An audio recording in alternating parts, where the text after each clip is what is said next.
الشيطان الرجيم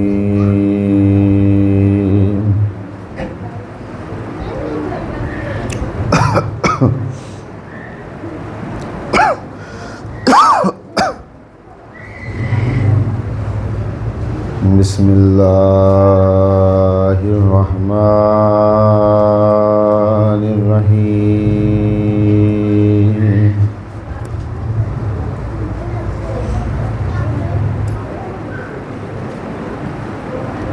الحمد لله رب العالمين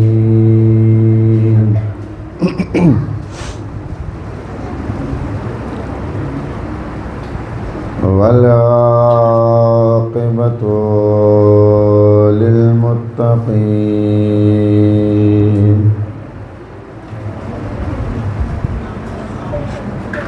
والصلاة والسلام والتحية والإكرام سر الله في كل موجود نقطة دائرة الوجود صاحب لواء الحمد والمقام المحمود مولا ومولى الثقلين جد الحسن والحسين مولانا أبي القاسم محمد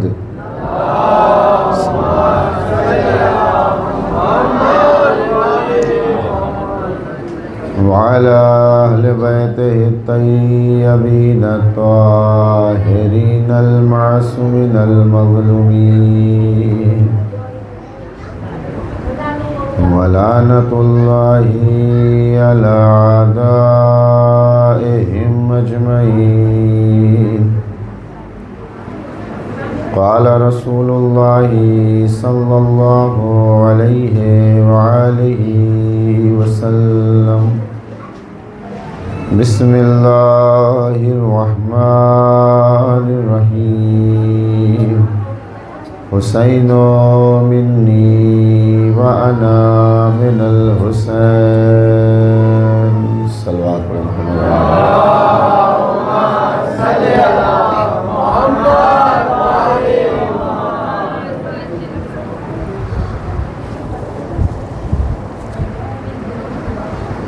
عزیزان محترم، بزرگ سامعین کرام،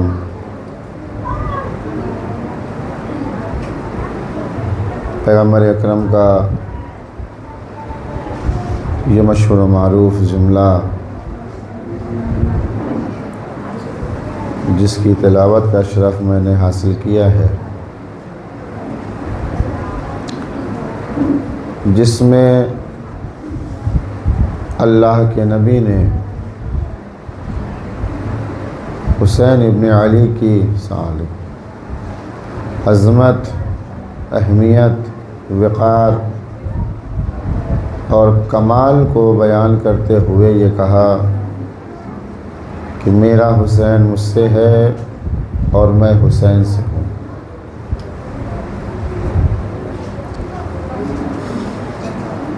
اس عشرہ محرم کی یہ چھٹی مجلس اور عام طور سے آج کی تاریخ حسین ابن علی کے بیٹے جناب علی اکبر سے منسوب ہوتی ہے، تو ابھی انشاءاللہ شبیہ تابوت جناب علی اکبر برآمد ہوگا، آپ لوگ زیارت کریں۔ یہ رسول اسلام کا جملہ کہ میرا حسین مجھ سے ہے اور میں حسین سے ہوں، یہ اتنا گہرا جملہ ہے، اتنا دقیق جملہ ہے کہ پوری تاریخ اسلام کی زندگی اس جملے پہ آ کے ٹھہری ہوئی ہے۔ یعنی جو کام پیغمبر اکرم نے اپنی زندگی میں کیا، لوگوں تک اللہ کے پیغام کو پہنچانا، لوگوں تک دین مبین اسلام کو پہنچانا، اور صرف پہنچانا ہی نہیں بلکہ لوگوں کے دلوں میں اسلام کو اتار دینا، اس دین کے لیے، اس اسلام کے لیے، اس مذہب کے لیے حسین ابن علی نے اپنا سب کچھ قربان کیا، تاکہ جو نانا کی محنت ہے وہ رائے گاہ نہ جائے۔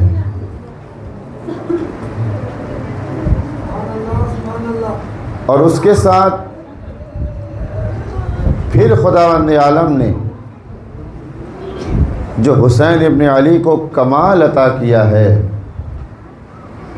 وہ بے نظیر ہے، اس کی مثال تاریخ میں نہیں ملتی، کہ اگر ساری باتوں کو سمیٹ کے بس ایک جملے میں میں آپ کے سامنے کہوں تو اتنا سمجھ لیں کہ خداوند عالم نے حسین ابن علی کو وہ کمال عطا کیا، وہ کمال عطا کیا کہ اعلان کرتے ہیں میرے بندے تجھے میں نے اتنا صاحب اختیار بنایا ہے کہ خدائی میری ہوگی، اختیار تیرا چلے گا۔ یہ ہے ذات حسین ابن علی، کمال کی اس منزلت پر فائز۔ تھوڑی دیر کے لیے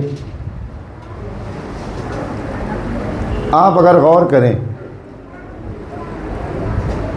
تو جتنی بھی خداوند عالم کی مخلوقات ہیں، جتنی بھی نباتات، جمادات، حیوانات، انسان، یعنی جہاں بھی آپ کو یہ تصور جائے کہ یہ جو ہے وہ خداوند عالم کی مخلوق ہے، اگر ان پر غور کیا جائے، ان کے وجود کو دیکھا جائے تو ہم یہ دیکھتے ہیں کہ جسے خداوند عالم نے جیسا کمال دیا ہے اسے ویسا ہی اختیار دیا ہے۔ یہ جملہ ذہن میں رکھیے گا کہ جو حسین ابن علی کو اختیار خدا نے دیا، اس اختیار کی حد کیا ہے۔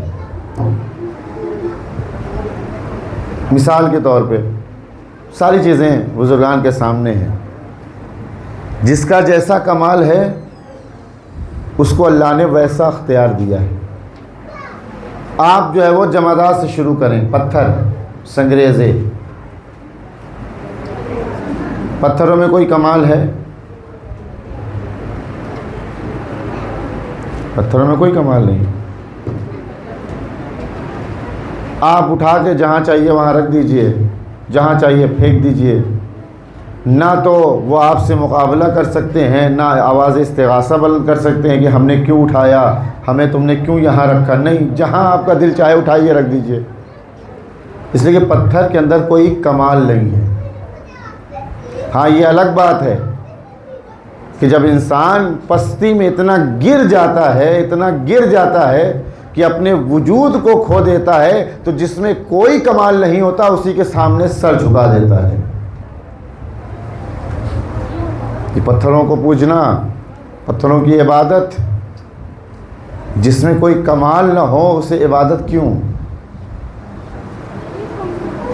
اس کا مطلب انسان نے اپنے وجود کو نہیں پہچانا، اپنے کمال کو نہیں پہچانا۔ جب انسان اپنے کمال کو نہیں پہچانتا تو پھر بے کمال کے سامنے سر جھکاتا ہے۔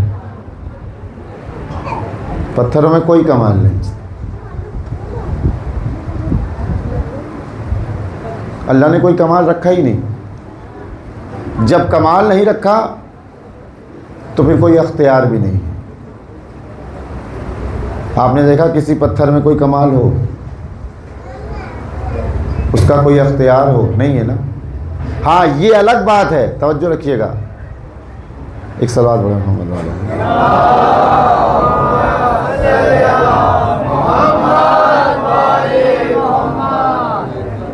اگر زحمت نہ ہو تو آپ لوگ آگے آ جائیے تاکہ یہ بچے بار بار آ کے آپ کو ہمیں ڈسٹرب نہ کریں۔ آپ آگے آ جائیے، پھر جو آئے گا اپنا بیٹھتا رہے گا۔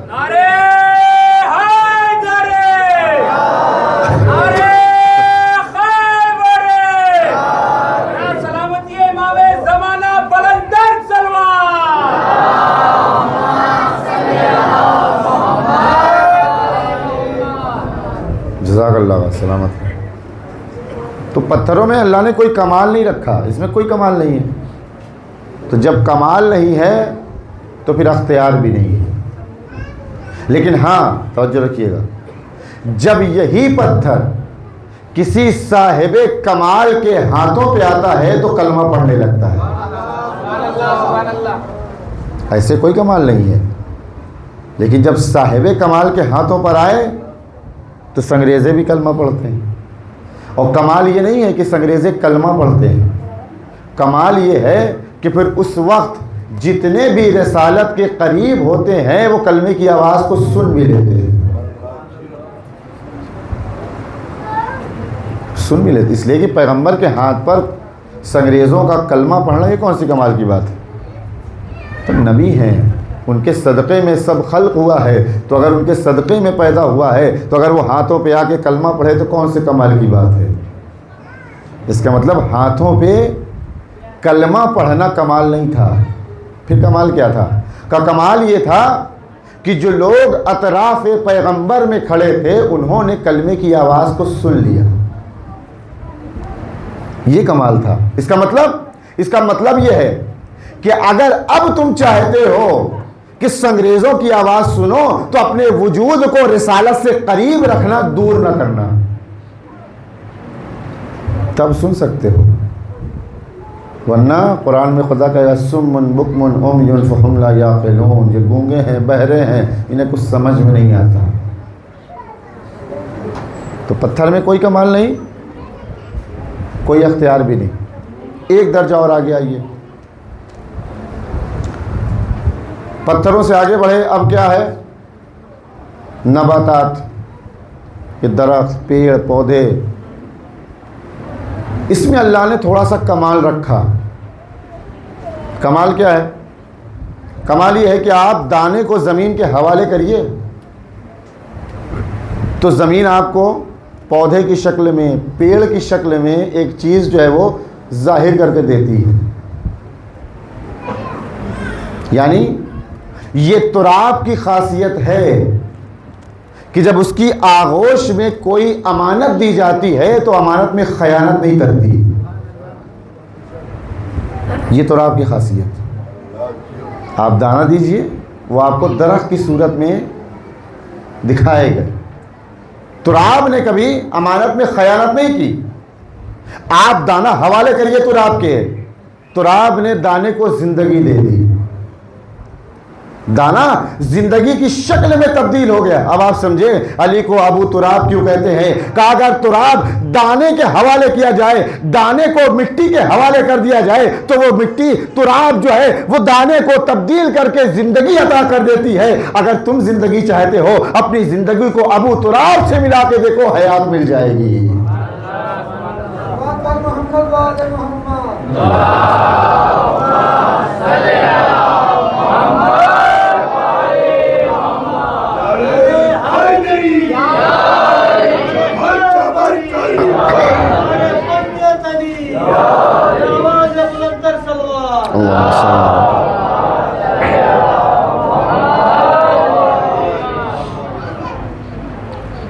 تو نباتات میں تھوڑا سا کمال آیا کہ آپ جو ہے وہ دانے کو مٹی کے حوالے کریے، وہ پودے کی شکل میں، پیڑ کی شکل میں باہر۔ جب کمال تھوڑا سا بڑھا تو خدا نے تھوڑا سا اختیار بھی بڑھایا۔ اب اختیار کیا ہے؟ آپ پیڑ پہ پانی ڈالیے، اسے جذب کر لے گا۔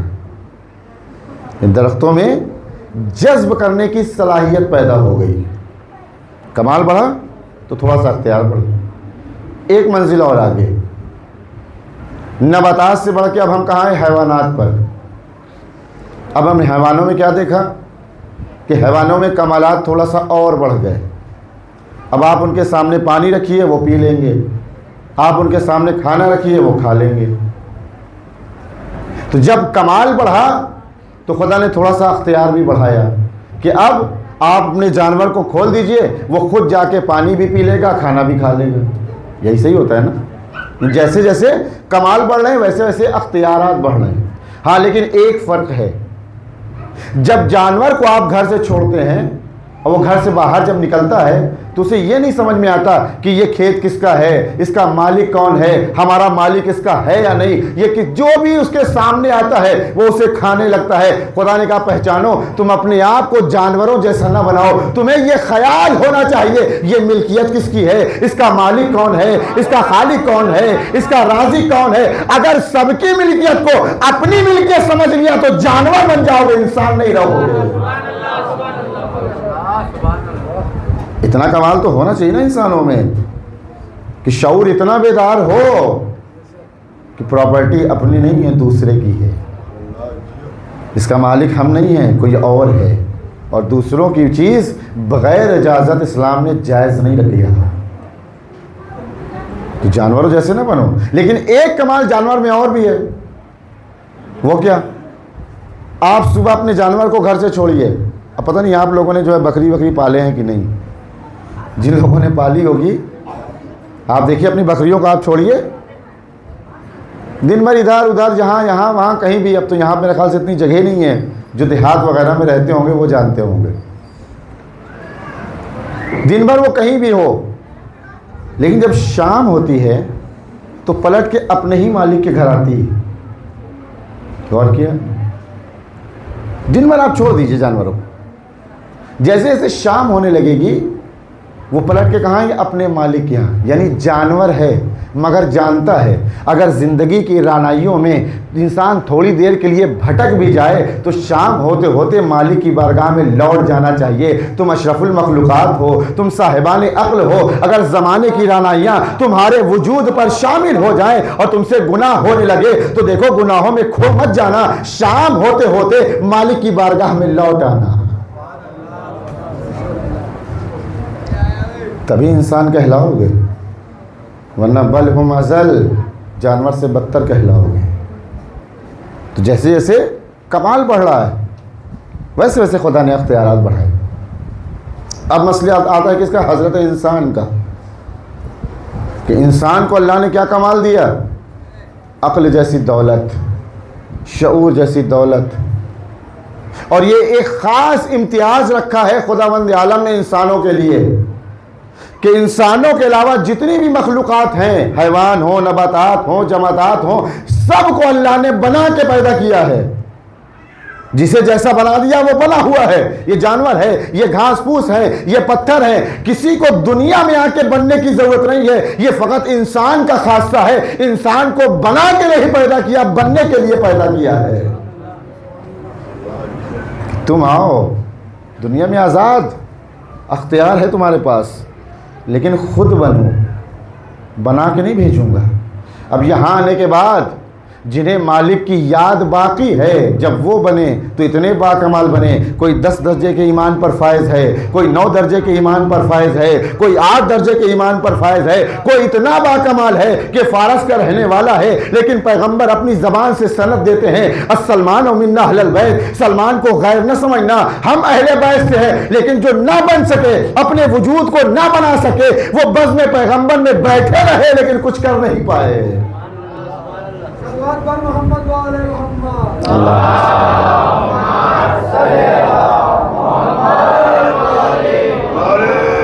حیدری چبر کری کری نگر نگر کری کری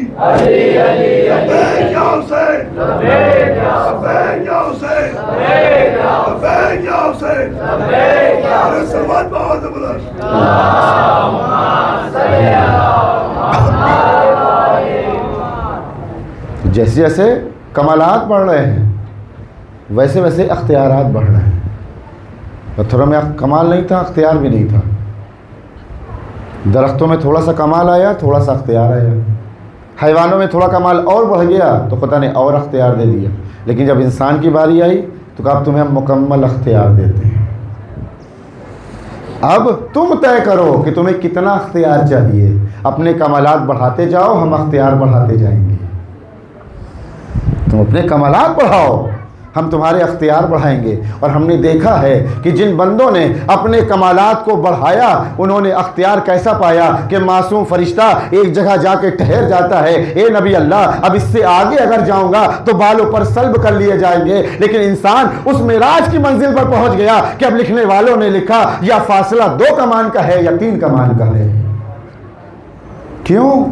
کیسے کہ کمالات زیادہ ہیں، تو کمال زیادہ ہے تو اختیار بھی زیادہ ہے۔ اب آپ سوچئے حسین ابن علی کا کمال کتنا رہا ہوگا،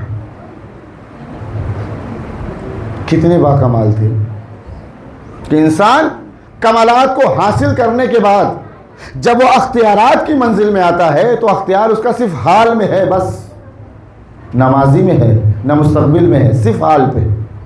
لیکن حسین کس کمال پہ فائز ہیں، کمالات کے کس اتم درجے پر فائز ہیں کہ خدا نے کہا میرے بندے ہم تمہیں اختیار دیتے ہیں، تمہیں ماضی پر اختیار دیں گے، تمہیں حال پر اختیار دیں گے، تمہیں مستقبل کا اختیار دیں گے، آؤ ہم تمہیں دکھائیں گے۔ اگر ماضی میں اختیار حسین دیکھنا ہے تو فطرس کے نئے بالوں پر کو دیکھنا، اگر حال میں حسین کا اختیار دیکھنا ہے تو حر کے مقدر کو دیکھنا، اگر مستقبل میں دیکھنا ہے تو راہب کے بیٹوں کو دیکھ لینا۔ یہ اختیار کہاں سے آیا؟ کہ یہ حسین کے کمال کا نتیجہ ہے۔ کمالات اتنے زیادہ ہیں کہ خدا نے اختیارات بڑھا دیے۔ وہ کمالات آئے کیوں؟ کہا اس لیے کہ حسین ابن علی نے اپنی پوری زندگی میں ایک لمحہ کوئی ایسا کام نہیں کیا جس میں خدا کی مرضی نہ ہو۔ ساری زندگی جو بھی کیا حسین کی خدا کی مرضی کے لیے۔ سوچئے ہم کیا کرتے ہیں؟ ہم یہ سمجھتے ہیں کہ جو ہم عبادتیں کرتے ہیں اس سے ہم اللہ پہ احسان کر رہے ہیں، نماز، روزہ، حج، زکوٰۃ، یہ ساری چیزیں سوچا کہ جو ہے کیا ہے، اللہ پہ احسان ہے۔ یہ اللہ پہ احسان نہیں، تمہارے بندے ہونے کی دلیل ہے۔ بندگی کا تقاضا یہ ہے کہ مالک کے سامنے سر جھکایا جائے، یہ ہے بندگی۔ کربلا بندگی کا نتیجہ ہے کربلا، حسین ابن علی کی بندگی کا، کہ بندہ اپنے معبود کے لیے اپنے گلے پہ خنجر چلوا لیتا ہے لیکن زبان پہ سجدہ شکر ہے، شکوہ نہیں ہے۔ یہ ہم نے کہاں دیکھا کربلا کے علاوہ؟ کتنی کوشش کی لوگوں نے کربلا کو مٹا دیں، نام حسین کو مٹا دیں، حل چلوائے، کبھی کیا کیا کبھی کیا کیا، کربلا مٹ گئی۔ کیوں؟ کہا اس لیے کہ جس میں خدا نے کمال رکھا تھا اسے اختیار بھی اتنا دیا ہے کہ تم شہید تو ہو جاؤ گے، تمہاری یاد مٹنے نہیں دوں گا۔ کتنی کوشش کی لوگوں نے کربلا کو مٹایا جائے، لیکن جتنی کوشش ہوتی گئی کربلا اتنا ہی زندہ ہوتی چلی گئی۔ تخت و تاج مٹ گئے، حکومت مٹ گئی، سب ختم ہو گئے، لیکن کربلا ایک ایسی جیتی جاگتی تصویر ہے کہ آپ نے جو کل مجلسیں ایک جھوپڑی سے شروع کی تھی آج وہاں محل تبدیل ہو گیا۔ آؤ ہم تمہیں دکھاتے ہیں مجلسوں میں اضافہ ہے، کمی نہیں ہے۔ مٹ گئے کربلا۔ جب کربلا کو نہ مٹا سکے تو کہا کربلا والوں کو مٹاؤ۔ یہ آج جو آپ دیکھ رہے ہیں چاروں طرف، کون سا ایسا دور ہے جس میں حسین والوں پہ ظلم نہیں کیا؟ کون سا دور ہے؟ شروع سے لے کے آج تک دیکھ لیجیے آپ، کیا مٹ گئے؟ اور تاریخی جملہ جو آپ نے برابر سنا ہے کہ اگر حسین والوں کو مٹنا ہوتا تو یہ کربلا میں مٹ جاتے، جب کربلا میں نہ مٹا سکے تو پھر اب انہیں مٹا نہیں سکتے، اس لیے کہ یہ لاوارث نہیں ہے، ان کا امام زندہ ہے، ان کا وارث پردہ غیب میں ہے، منتقم خون حسین ابن علی پردہ غیب میں ہے۔ تم کیا سمجھتے ہو مٹا دو گے؟ کتنی کی کوشش کی لوگوں نے۔ کبھی آپ نے خود اپنے بارے میں سوچا کہ ہم کون ہیں؟ یعنی اللہ نے کتنا امتیاز ہمیں دیا ہے۔ پہچانے عظمت اپنی پہچان، ایک فلسفی ہے، سرچ کریے گا آپ کو مل جائے گا. یعنی جتنا ہم اپنے بارے میں نہیں جانتے اتنا دوسرے ہمارے بارے میں جانتے ہیں. فلسفی جس کا نام ہے فوکویاما، اس نے جو ہے وہ ریسرچ کی مکتب تشیع پہ، مذہب تشیع پہ، کہ ہر دور میں ان پر ظلم ہونے کے باوجود یہ باقی کیوں ہے. جو بھی دور آپ دیکھ لیں، متوکل کے دور سے لے کے آج تک دیکھ لیں، اس سے پہلے سے دیکھ لیں، کوئی دور ایسا تھا جہاں شیعان حیدر کرار پہ ظلم نہ ہوا ہو؟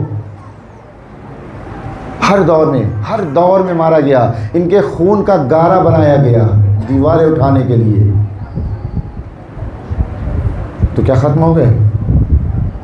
تو اب اس نے ریسرچ کرنا شروع کیا کہ آخر ان کی بقا کی وجہ کیا ہے، یہ کس وجہ سے باقی ہے، کون سی ایسی چیز ہے جس نے مکتب تشیع کو زندہ کر رکھا ہے. اب ریسرچ کرتے کرتے جب اس نے نتیجہ نکالا نا، تو جانتے کیا لکھتا ہے؟ وہ کہتا ہے مکتب تشیع ایک ایسا پرندہ ہے جس کے پرواز تک ہماری گولیاں پہنچ نہیں سکتی. توجہ رکھیے، جس کی پرواز تک ہماری گولیاں پہنچ نہیں سکتی. آپ نے سوچا یہ جملہ اس نے کہاں سے سیکھا؟ یہ جملہ اس فلسفی عیسائی مسیحی ہے، اس کے دماغ میں کہاں سے آیا کہ مکتب تشیع ایک پرندہ ہے جس کی اونچائی تک گولیاں نہیں پہنچ سکتی؟ جانتے ہیں کہاں سے؟ نہج البلاغہ سے. ہم نے نہج البلاغہ نہیں پڑھی، جبکہ حق تھا کہ ہم پڑھتے، ہمارے مولا کا کلام ہے، لیکن غیروں نے ہم سے زیادہ پڑھا. جانتے اس نے کہاں کہا؟ خطبہ نمبر 3، خطبہ شقشقیہ، جہاں مولا کائنات اپنی تعریف کر رہے ہیں. پہلی بار مولا نے اپنی تعریف کی ہے، اس خطبے کو جا کے پڑھیے گا. جانتے کیا کہتے ہیں؟ کہتے ینحدر عنی السیر ولا یرقى علی الطیر، میں فضیلت کا وہ چشمہ ہوں جہاں پرندے پرواز کرتے کرتے پہنچ نہیں سکتے. جہاں پرندے پہنچ نہیں سکتے. اب آپ سمجھیں یہ فلسفی نے کیوں کہا مکتب تشیع اس پرندے کا نام ہے جہاں گولیاں پہنچ نہیں سکتی؟ اس لیے کہ وہ جانتا ہے جس کا امام اتنا بلند ہو وہ امت پیچھے نہیں ہوتی. جس کا امام اتنا بلند ہو وہ قوم پیچھے نہیں رہ سکتی. پھر اس کے بعد کیا کہتا ہے؟ کہتا ہے اس پرندے کے 2 پر، ایک سبز رنگ کا، ایک سرخ رنگ کا سبز رنگ کے پر کو انتظار مہدویت کہتے ہیں، اور سرخ رنگ کے پر کو جذبہ شہادت کہتے ہیں جو انہوں نے کربلا سے لیا ہے. اس کا مطلب کہ مکتب تشیع کی بقا کی 2 دلیل ہے، ایک کا نام ہے انتظار مہدی اور ایک کا نام ہے کربلا.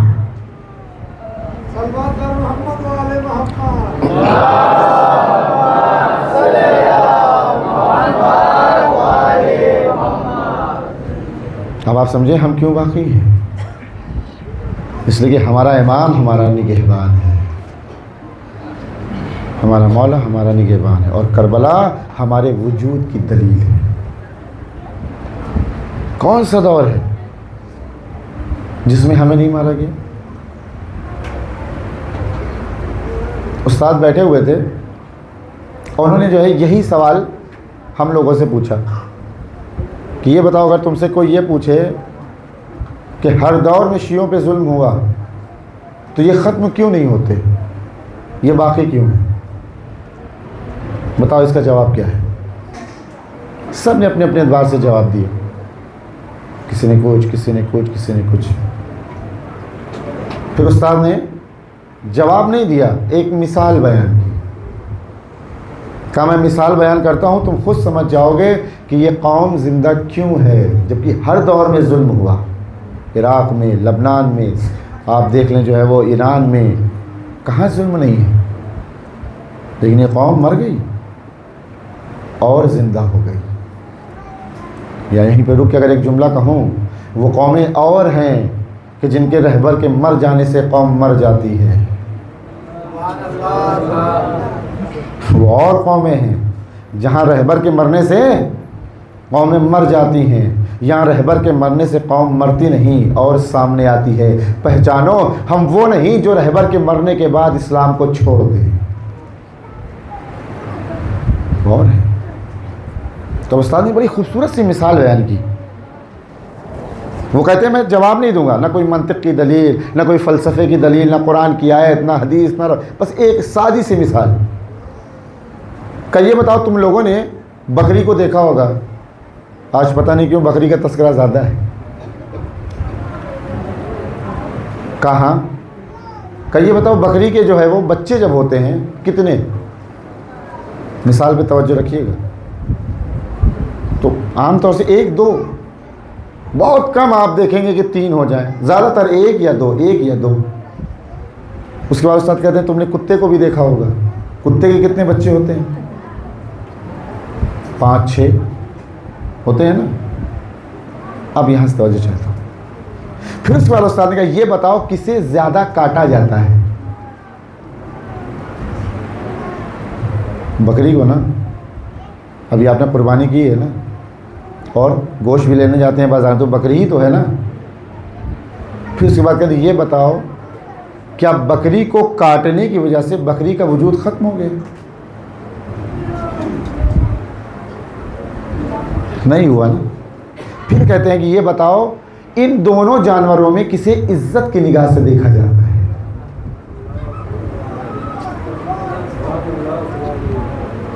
بتاؤ کسے عزت کی نگاہ سے دیکھتے ہیں؟ تو سب نے کہا استاد بکری کو.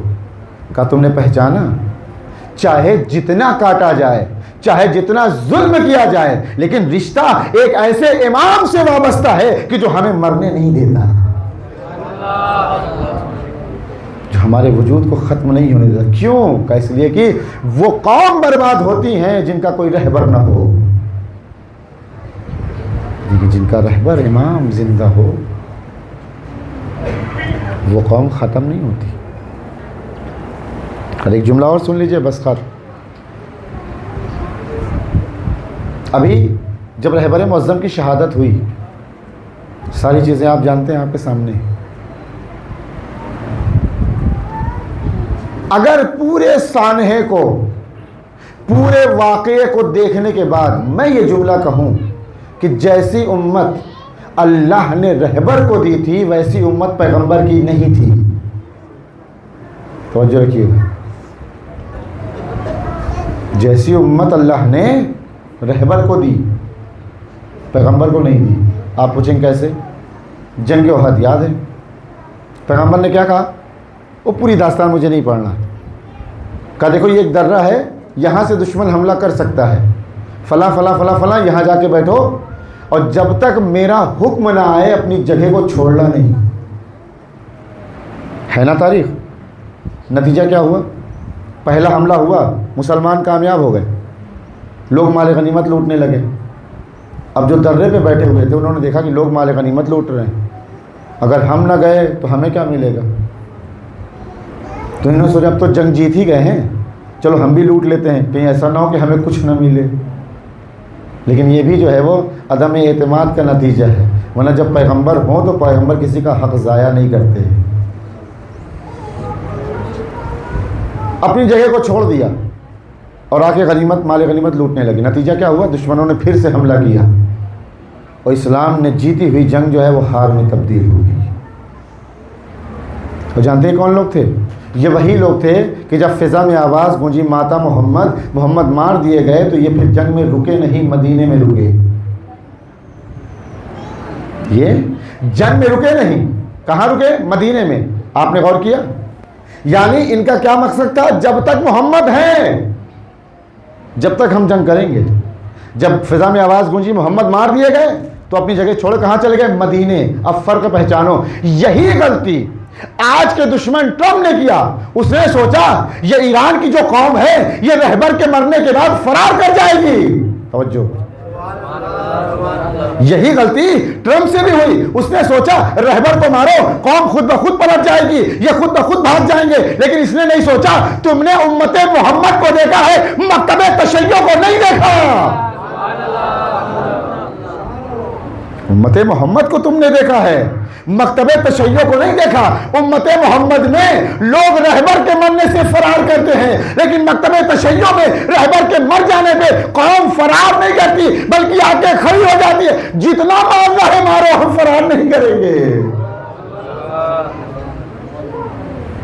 یہ ہے کمال، یہ ہے مرتبہ کہ جب کمال زیادہ ہے تو پھر اللہ نے اختیار بھی دیا ہے. ہوگے سپر پاور، ہوگے بہت بڑے اپنے آپ کو گنڈا سمجھنے والے، اگر گھٹنوں پہ نہ ٹکا دیا تو ہمیں ایرانی نہ کہنا. کیوں؟ اس لیے کہ جب کمالات زیادہ ہیں تو اللہ نے اختیارات بھی ویسے ہی دیے. ہم رہبر کے مرنے پہ میدان نہیں چھوڑتے.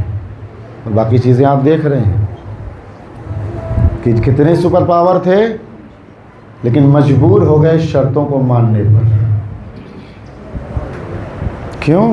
اس لیے کہ جانتے ہیں جنہیں موت کا خوف ہوتا ہے وہ اور ہوتے ہیں، اور جو موت کو جام شہادت بنا کے نوش کر جائیں وہ اور ہوتے ہیں.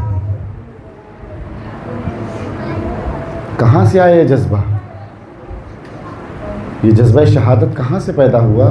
اسی کربلا سے. کربلا نے ہمیں جذبہ شہادت دیا ہے. بس عزیز، ابھی جناب علی اکبر کا تابوت برآمد ہوگا. میں نے صبح کی مجلس میں ایک جملہ کہا تھا کہ علی اکبر کے مصائب پڑھے نہیں جاتے،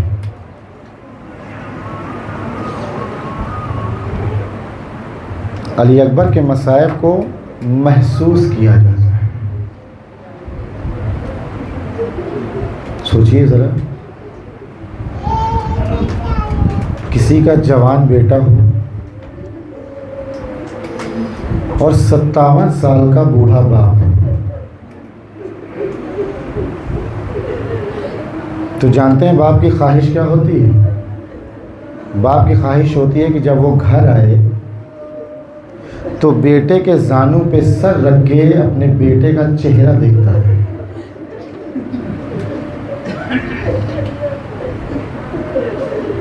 کیوں؟ اس لیے کہ جوان بیٹا گھر میں ہے اور بیٹا، یہ ہمارے آپ کی بات ہے نا. قسم خدا کی، خدا کسی کو یہ غم نہ دے. اللہ دعا ہے میرے معبود علی اکبر کے صدقے میں جوانوں کو سلامت رکھنا.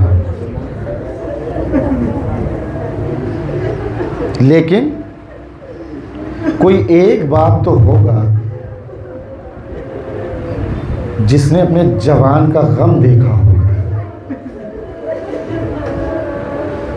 آپ اس کے پاس جائیے اور جانے کے بعد بس ایک سوال کریے، یہ بتاؤ تمہارے بیٹے کے مرنے کے بعد تمہاری دنیا کیسی ہے؟ جانتے ہیں ایک ضعیف باپ کیا کہتا ہے؟ کہتا ہے آنکھیں ہیں مگر کچھ دکھتا نہیں ہے.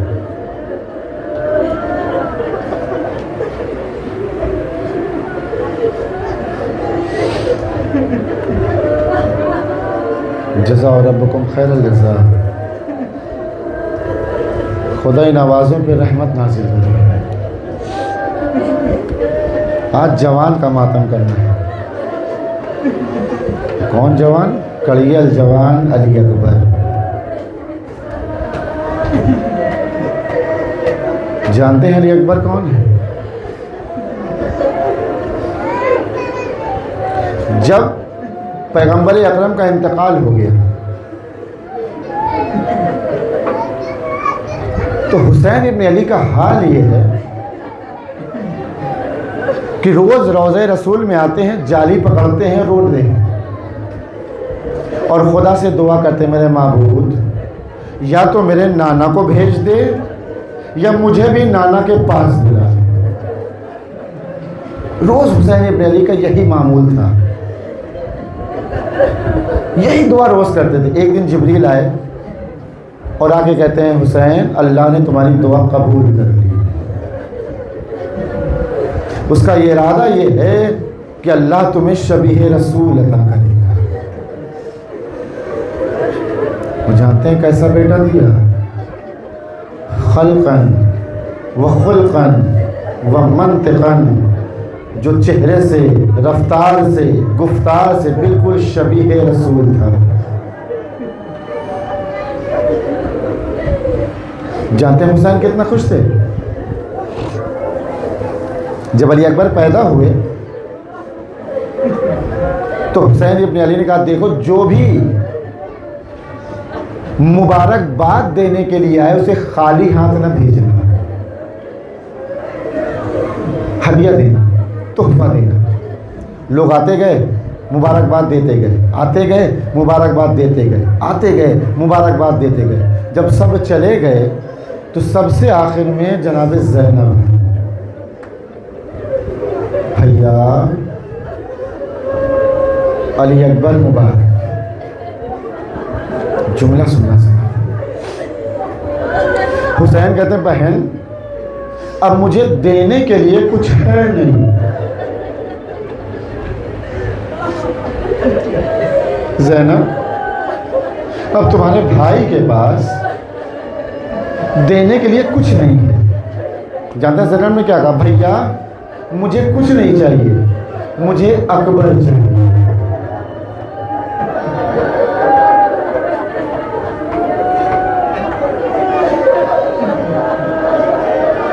بھیا میں اکبر کو لینے آئی ہوں، اسی لیے آپ دیکھیں ماں ام لیلہ ہے لیکن پرورش جناب زینب نے۔ حسین نے اکبر زینب کے حوالے کر دیے۔ زینب اکبر کو لے کے گھر آئی، ایک گہوارہ منگایا، ابھی بچے ہیں نا، گہوارے میں اکبر کو رکھتی تھی اور اکبر سے باتیں کرتی تھی، اکبر مجھے ماں کہنا، اے میرے لال اکبر تمہاری ماں لیلا ہے لیکن ماں مجھے۔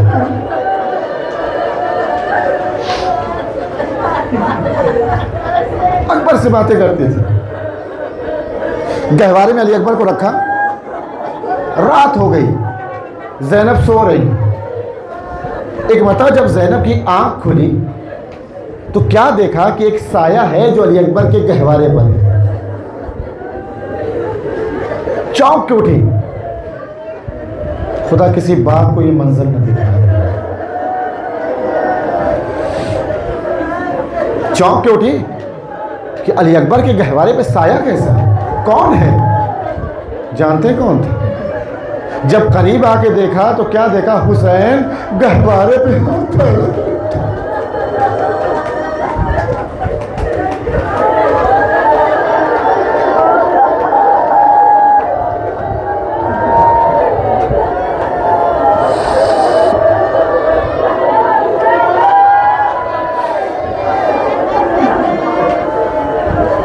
آقا حسین علی اکبر کے گہوارے پہ ہاتھ گئے لپٹے ہوئے۔ زینب قریب بھیا ابھی تو آپ اکبر سے رخصت ہو کے گئے تھے، ابھی تو آپ نے اکبر کو دیکھا تھا پھر آ گئے۔ کیا کہا حسین نے؟ بھیا ابھی گئے تھے نا؟ تو جانتے حسین نے کیا کہتے ہیں؟ زینب کیا کروں، کیا کروں، مجھ سے اکبر کی جدائی برداشت نہیں ہوتی۔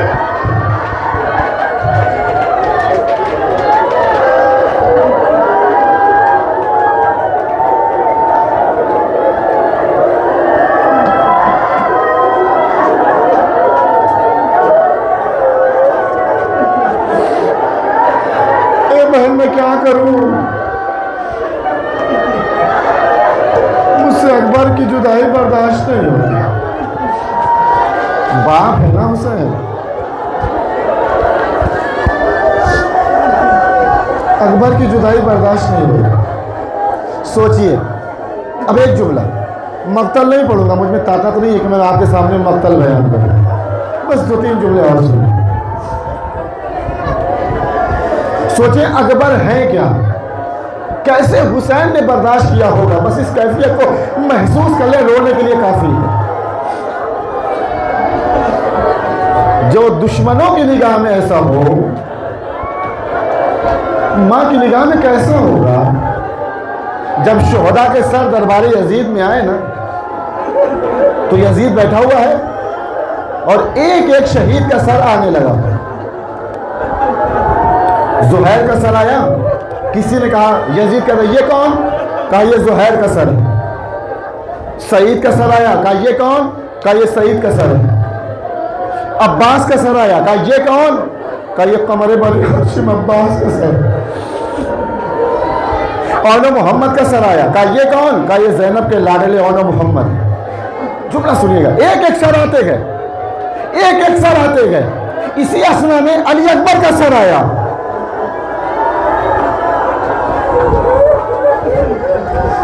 جیسے ہی علی اکبر کا سر آیا، اب یزید کہتا ہے سب چھوڑو، یہ بتاؤ یہ کس کا سر ہے؟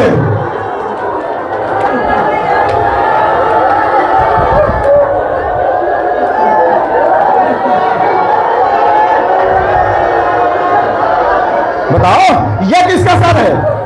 ایک شخص کھڑا ہوا، کہا یہ حسین کے لال علی اکبر کا سر ہے۔ اب دشمن کی زبانی ہے۔ مقتل کہتا ہے یزید نے کہا پھر حسین کو مارا کیوں؟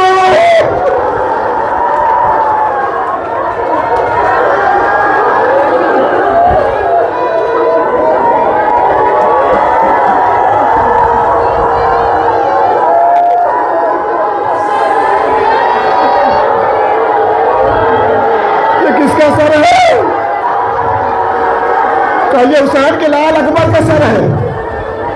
کبھی تم نے حسین کو کیوں مارا؟ ارے جب اکبر کو مار دیا تھا حسین تو خود ہی مر جاتے۔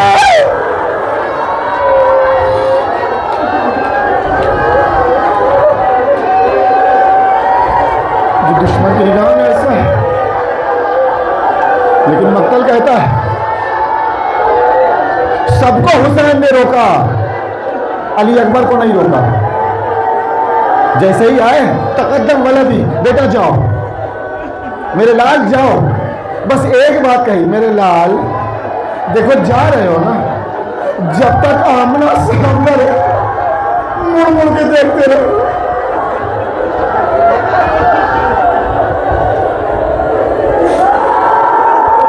جب تک آمنا سامنا رہے مڑ مڑ کے دیکھتے ہیں نا، تابوت کو منگوا لیجیے گلی میں، جب تک سامنا رہے مڑ مڑ کے دیکھتے رہنا۔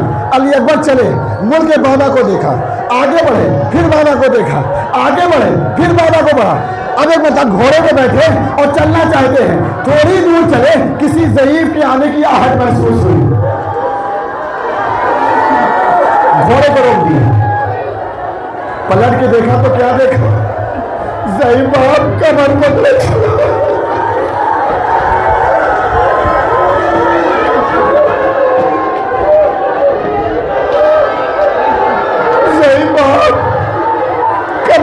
چلا رہے، بابا آپ نے تو رخصت کر دیا تھا، اے بابا آپ تو رخصت پھر کیوں آئے؟ ایک عجیب سا جملہ مقتل نے لکھا، حسین نے لکھا میرے لال کاش تم صاحب اولاد ہوتے۔